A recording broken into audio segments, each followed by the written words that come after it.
Hello students. तो हम concentration में मोलारिटी के बेस पे सब न्यूमेरिकल्स देखते हैं। चलो, calculate the amount of H2SO4 required to prepare 500 ml of 1 molar H2SO4 solution. तो जब भी हम सॉल्यूशन के न्यूमेरिकल्स करते हैं ना, तो इस तरह लिख दो, solid plus solvent is equal to solution. Calculate the amount of H2SO4 required. तो H2SO4 required to prepare 500 ml of 1 molar H2SO4 solution. जब भी आपको मेंशन नहीं किया गया है तो समझ लेना सॉल्वेंट कौन है, वाटर, सॉलिड कौन हुआ, H2SO4। टू प्रिपेयर 500 ml, तो volume of the solution is the 500 ml और 1 मोलर। तो आपको यहां पे 1 मोलर गिवन है, उससे मुझको समझ में आ गया कि मुझको मोलारिटी की फॉर्मूला अप्लाई करनी है। तो मोलारिटी की फॉर्मूला क्या है? तो मोलारिटी की फॉर्मूला है मास of solute in gram upon molar mass of solute multiply by volume of solution in ml। If volume of solution in ml, तो ऊपर क्या हो जाएगा 1000। मोलारिटी मुझको गिवन है 1 मोलर 1। मास ऑफ सॉल्यूट, तो सॉल्यूट का मास मुझको कैलकुलेट करना है, मास ऑफ H2SO4 रिक्वायर्ड। तो mass of H2SO4 in gram, molar mass of solute, solute कौन है, H2SO4। तो मोलर मास ऑफ H2SO4 किस तरह कैलकुलेट करेंगे, 2 multiply by atomic mass of hydrogen, 1 multiply by atomic mass of sulphur, 4 multiply by atomic mass of oxygen. 2 multiply by atomic mass of hydrogen कितना है 1, sulphur का atomic mass होता है 32, oxygen का है 16। तो 2 प्लस 34 प्लस 64, सबका समेशन कर लेंगे तो हो जाएगा 98 ग्राम पर मोल। तो molar mass of H2SO4 98 multiply by volume of solution in ml 500। तो मास ऑफ H2SO4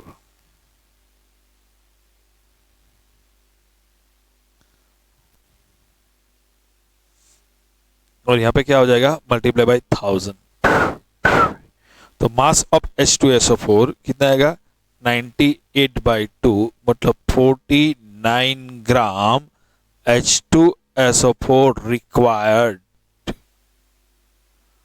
हाँ, 49 gram of H2SO4 required to prepared 500 ml of 1 molar H2SO4 solution.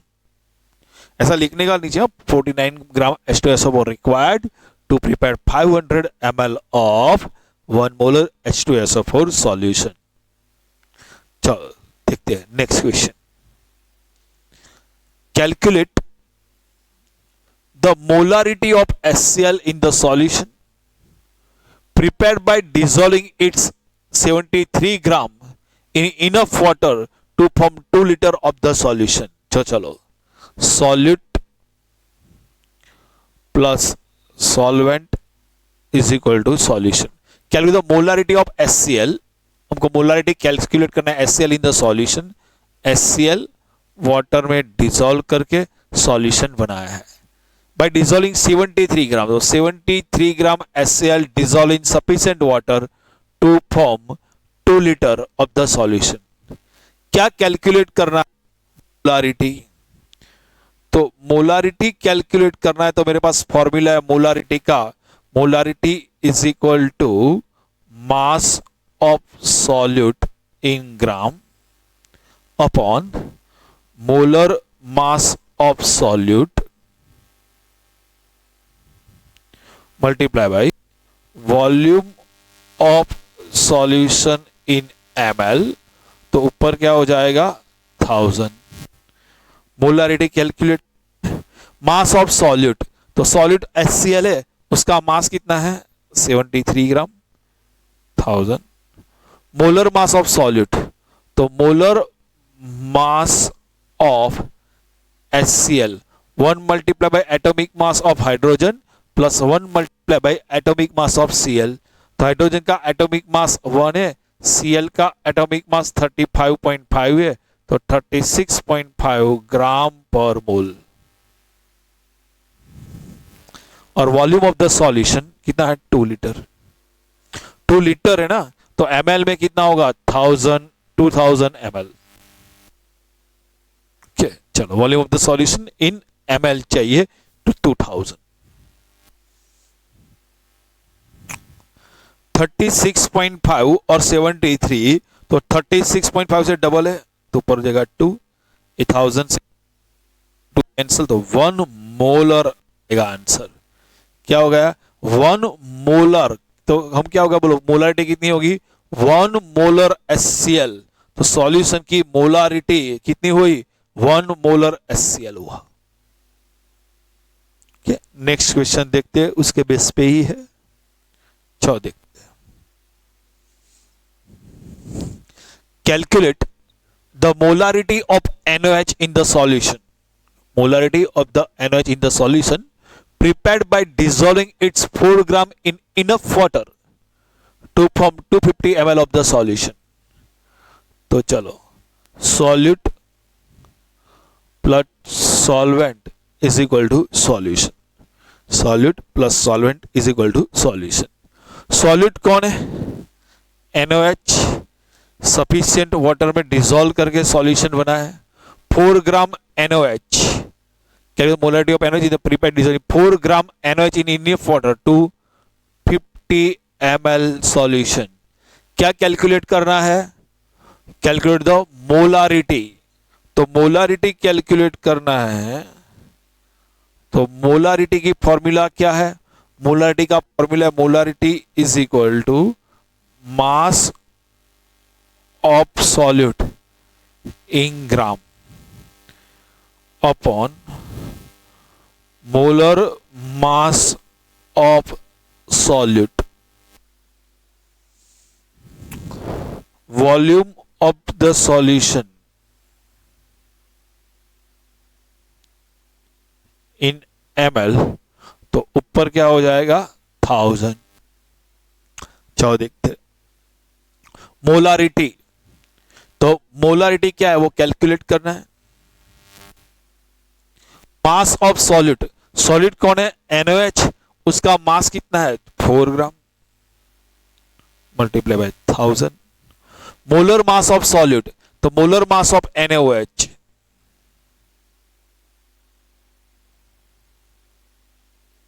तो molar mass of NaOH is equal to 1 multiply by atomic mass Na, 1 multiply by atomic mass of oxygen, 1 multiply atomic mass of hydrogen. 1 multiply by atomic mass of Na कितना है 23, oxygen कितना है 16, hydrogen कितना है 1 पर मोल, तो है 40। Volume of the solution in ml 250। चलो कैसे करेंगे हम,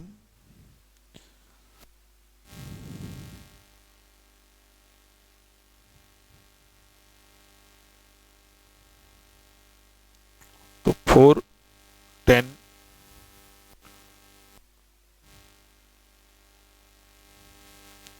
बाई 10 मतलब 0.4 मोलर NaOH सॉल्यूशन।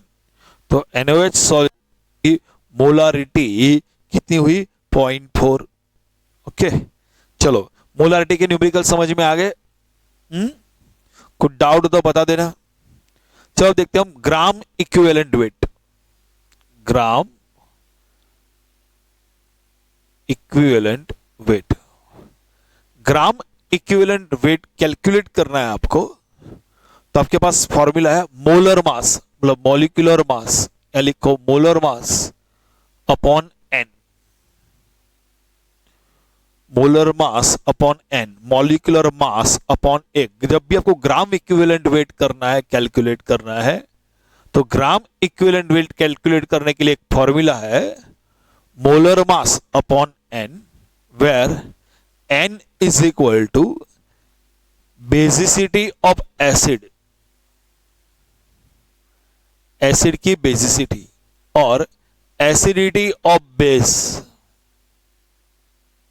और नंबर ऑफ इलेक्ट्रॉन लॉस और गेन। तो आप ये फॉर्मूला याद रखो। तो ग्राम इक्विवेलेंट वेट की फॉर्मूला क्या है? Molar mass upon N, where N is equal to acid की बेसिसिटी होती है, बेस की एसिडिटी होती है, और यदि रेडॉक्स रिएक्शन हम देखते हैं तो वहां पे ऑक्सीडाइजिंग एजेंट या रिड्यूसिंग एजेंट होगा, उस टाइम पे हम देख लेंगे नंबर ऑफ इलेक्ट्रॉन गेन और लॉस।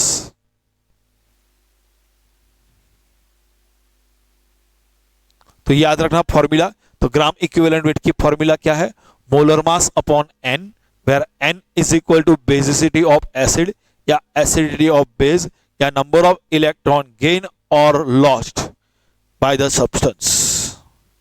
ओके, तो आपको एन निकालना बहुत इंपॉर्टेंट है। तो एन की वैल्यू क्या है किसी भी एसिड के लिए, उस एन की वैल्यू क्या है, और बेस के लिए एन की वैल्यू क्या है, इसके लिए मैं आपको बता देता हूं। तो स्ट्रॉन्ग एसिड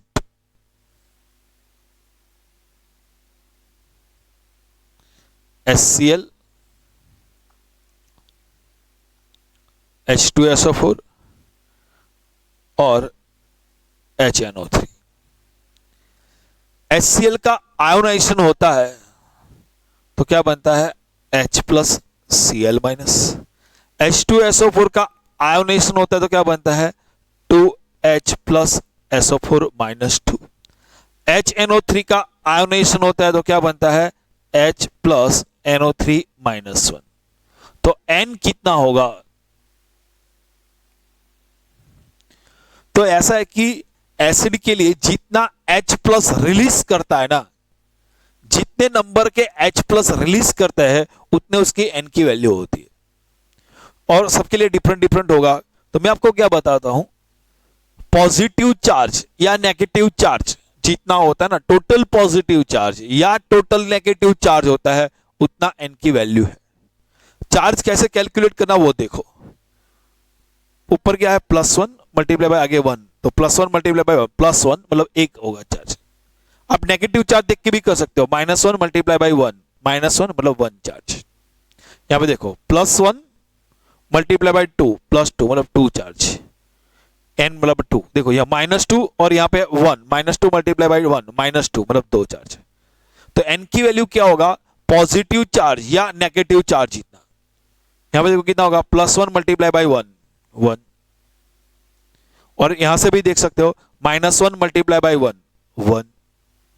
चलो स्ट्रॉन्ग बेस के लिए बात करते हैं।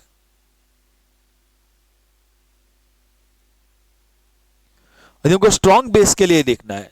स्ट्रॉन्ग बेस है NaOH, KOH,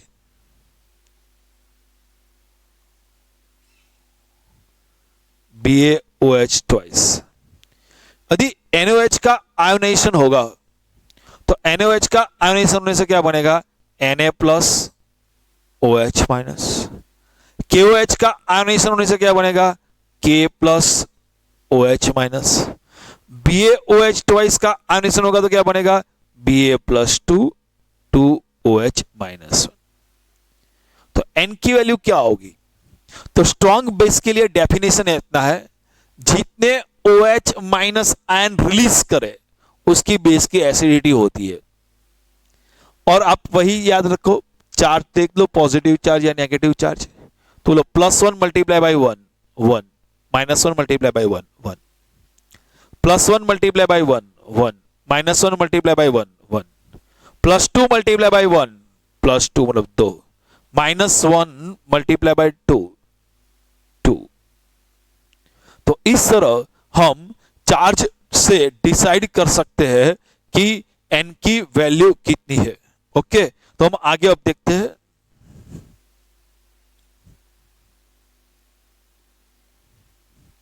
strong acid, strong base हो गया। अब हम देखते हैं वीक एसिड के लिए आप n की वैल्यू किस तरह डिसाइड करेंगे और वीक बेस के लिए आप किस तरह डिसाइड करेंगे। वीक एसिड, वीक एसिड है एसिटिक एसिड और H2C2O4। चलो, वीक एसिड एसिटिक एसिड का आयोनाइजेशन होगा, तो वीक एसिड एसिटिक का आयोनाइजेशन होने से क्या बनता है, CH3 माइनस H प्लस।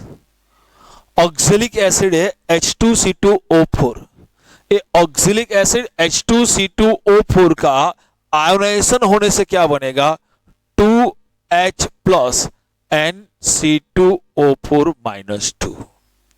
अब देखो n की वैल्यू यहां पे देखना है, तो अब चार्ज वाला ये अच्छा रहेगा ना, तो -1 multiply by 1 1।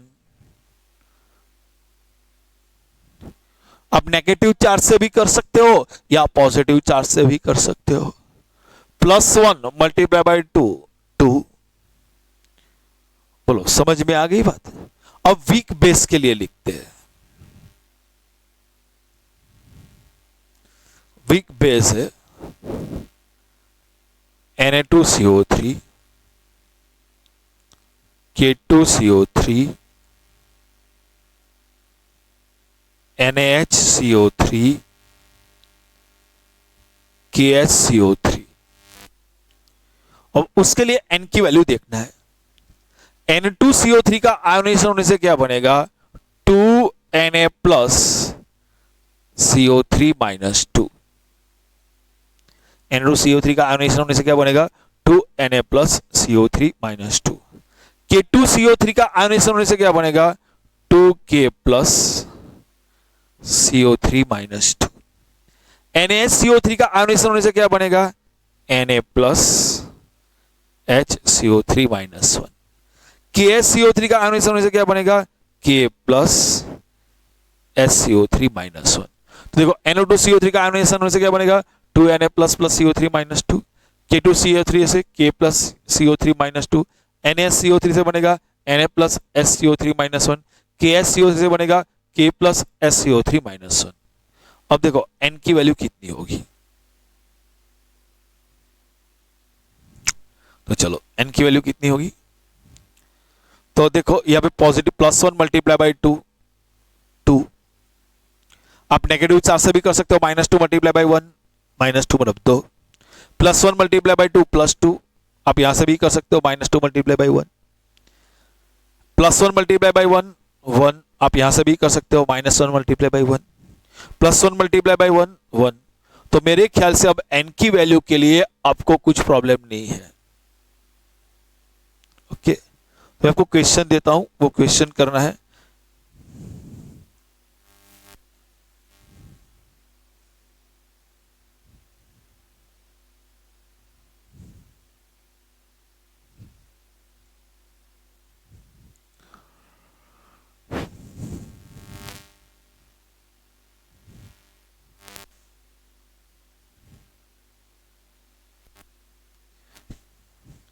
Calculate gram equivalent weight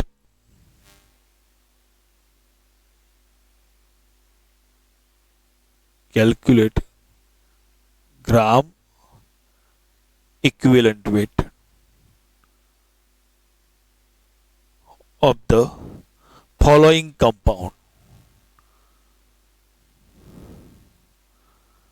Calculate the gram equivalent weight of the following compounds. चलो, compounds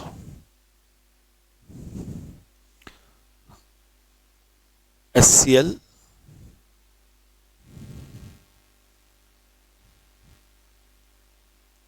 H2SO4,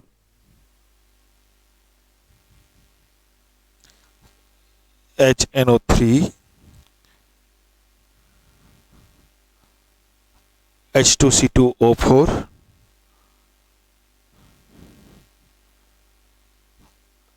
acetic acid, NaOH, KOH, Na2CO3,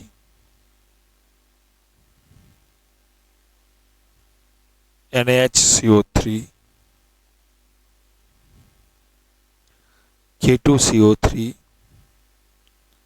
और KHCO3। ये सब के लिए आपको ग्राम इक्विवेलेंट वेट कैलकुलेट करना है। तो आपको ग्राम इक्विवेलेंट वेट कैलकुलेट करना है तो आपको सब क्या चाहिए, आपको मॉलिक्यूलर मास चाहिए, मोलर मास। चलो तो सबके लिए पहले मोलर मास कैलकुलेट कर दो। तो मोलर मास कितना होगा HCl के लिए, Cl का 35.5, हाइड्रोजन का 1 कितना होगा 36.5 ग्राम पर मोल। H2SO4 हाइड्रोजन का 1 है, सल्फर का 32, ऑक्सीजन का 16, मतलब +2 मल्टीप्लाई बाय 32 + 64, आंसर होगा 98 ग्राम पर मोल। HNO3 का कितना होगा, हाइड्रोजन का 1 है, नाइट्रोजन का 14, ऑक्सीजन का 16, 16 मल्टीप्लाई बाय 3, 48 + 1 49 + 14, तो 49 + 14 मतलब हो जाएगा 63 ग्राम पर मोल। H2C2O4 कार्बन का 12, ऑक्सीजन का 16 मल्टीप्लाई बाय 4 64 + 24 + 2, तो ऑक्सीजन का 16 मल्टीप्लाई बाय 64 24 + 2 हो जाएगा 2 + 4 6 + 4 10 7 + 2 9 90 ग्राम पर मोल। एसिड में कार्बन का कितना है 12, हाइड्रोजन का 1, ऑक्सीजन का 16, कैलकुलेशन करो 24 दो कार्बन के, तो हाइड्रोजन के 24 + 32 + 4 आ जाएगा 60 ग्राम पर मोल। अब मोलर मास तो निकाल सकते हैं ना इजीली, इसका हो जाएगा 40 ग्राम पर मोल। KOH का हो जाता है 39 + 1 और 40 + 16 56 पर मोल।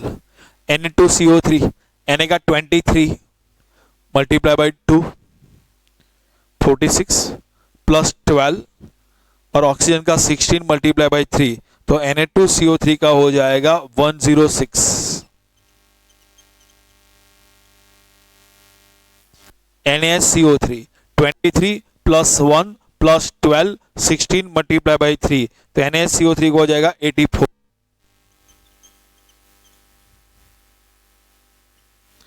K2CO3 K 39/2 39 multiply by 2, carbon का 12, ऑक्सीजन का 16 16 multiply by 2 16 multiply by 3 48 + 12 60 13 multiply by 2, तो हो जाएगा 138।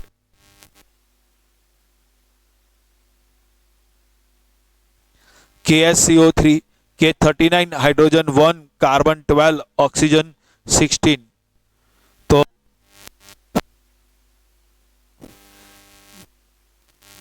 मोल। अब देखो मोलर मास मिल गया, अब की वैल्यू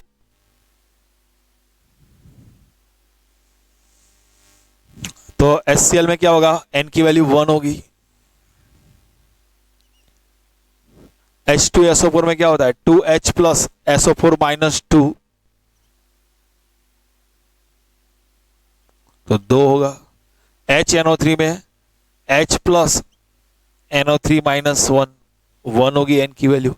H2C2O4 में क्या होता है 2H + C2O4 - 2, आप कोई भी पॉजिटिव चार्ज ले लो या नेगेटिव चार्ज ले लो, +1 मल्टीप्लाई बाय 2 2। एसिडिक एसिड में क्या होता है CH3COO - H+, तो CH3COO - H+, -1 multiply bye 1 1। NaOH में Na + OH- क्या होगा 1। KOH में क्या होगा K + OH - 1। Na2CO3 में क्या होता है, 2Na plus CO3 minus +1 multiply by 2, इसके लिए n की वैल्यू 2 होगी। NaCO3 के लिए 1, K2CO3 के लिए 2, उसके लिए 1। ये सब के लिए मैंने आपको इंडिविजुअल करवाया ही है। अब ग्राम इक्विवेलेंट वेट देखना है, तो ग्राम इक्विवेलेंट वेट, तो ग्राम इक्विवेलेंट वेट की फॉर्मूला है मोलर मास बाई एन।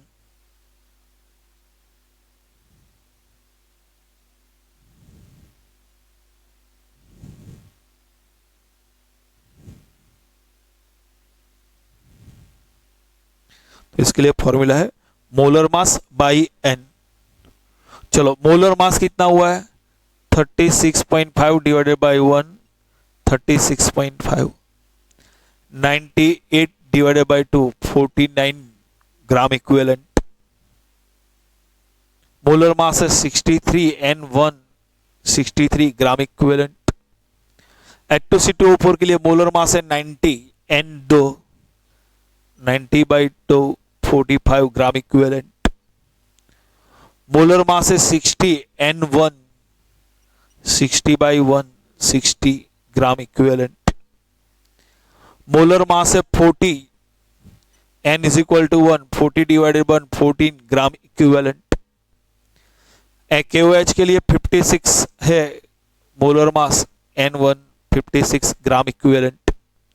106 उसका है मोलर मास, N कितना है 2, 106 बाई 2, 53 ग्राम इक्विवेलेंट। 84 है उसका molar mass, N is equal to कितना है 1, 84 डिवाइडेड बाई 1,